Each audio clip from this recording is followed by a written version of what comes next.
Hey there, it's Charlotte May reporting from Kuala Lumpur, Malaysia, coming through with another Q&A episode and a title change. If you've not noticed, these episodes have been renamed from the previous title of just Q&A. They will now be called Tidbits. Now, this is because they're not only shorter episodes, but they will also contain small nuggets of information that don't necessarily relate to the Q&A topic from the previous episode, but are still nutrition-focused and may come in handy for you. So every other week, I'll dish up a main meal, and in between, you'll get little snack portions like these. Now, on to the questions received this week. I've received questions along the line of, is X good or bad for me? Or is X healthy? Thing is, there are no good or bad foods out there. The only bad food is those that will make you ill. And for good food, well, it's different for different people and contexts. And this is where I want to talk about what happens when we moralize food as being good or bad. If you've attended my nutrition workshops, this is something you probably would have heard me say many times. The main reason for us eating is to gain energy and nutrition, yes. But there are also other reasons for why we eat: pleasure, curiosity, social bonding, etc. Conversations around moralizing food mostly leave us feeling poorly about ourselves because it simply creates a dichotomy which sets us up for 50% chance of failure. Things like good or bad, eating clean, guilt-free foods, these are words to be very careful of.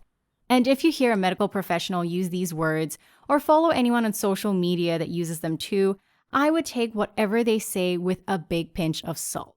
A big pinch of raw, organic, unprocessed, pink Himalayan salt. Okay, I know I'm stretching it here, but this is something I'll be covering very soon too. Just a big pinch of salt, okay? Moralizing food can create a sense of guilt when all we did was eat something out of desire. When these sorts of language is applied to food, it then gets transferred to the person eating it, and it can be very dangerous and potentially lead to disordered eating behaviors. We end up making excuses about our eating choices, feeling less capable than our peers, comparing ourselves, and the cycle of self-loathing begins. Or we deprive ourselves, fight temptation so hard in order to be good, and then end up face-planting big time into a large pizza or a tub of ice cream. And sometimes in secrecy, just because no one's watching.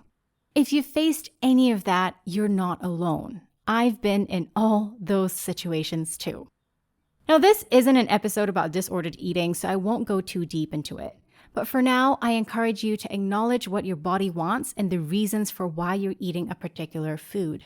And 3 things to remember. Keep in mind the framework I mentioned in the previous episode and be sure to get that for the majority of your meals.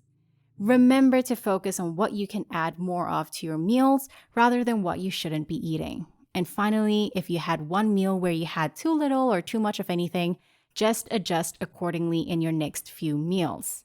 Nail these 3 things and you're already winning. I also received another question asking for pregnancy-friendly hawker food. Thing is, there is no specific diet for pregnant women. However, general advice states to avoid certain things like raw or semi-cooked food, liver, alcohol, and caffeine. Now, for the last one, the opinion is divided on how much pregnant women can consume, if any at all. So do consult your doctor on this for a more individualized approach. And in terms of nutrients to look out for in particular, go for foods that are high in folic acid, calcium, and iron. Folic acid can be found in leafy greens, calcium can be found in tofu, fortified milk, and fish like ikan bilis and sardines where the bones are eaten, and iron can be found in pulses like lentils, as well as red meat, as we all know.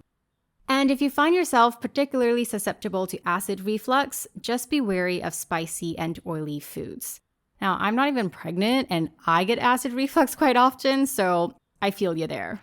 And aside from all of that, order food that is freshly prepared on the spot, rather than those that have been sitting out for a while, simply because pregnant women are more susceptible to food poisoning.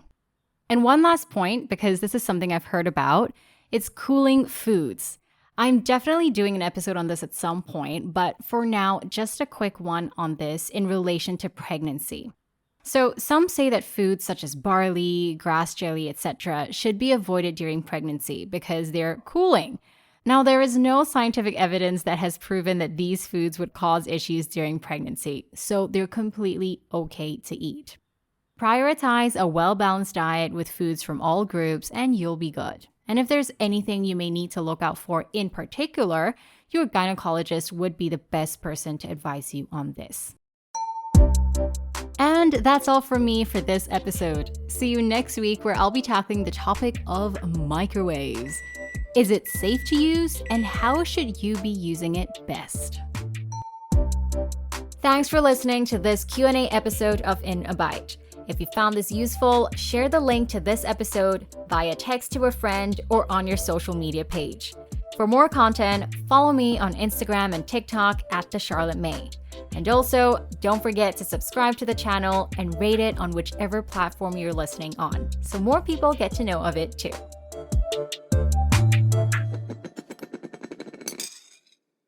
For the full transcript of this episode, head over to my website, thecharlottemay.com/podcast.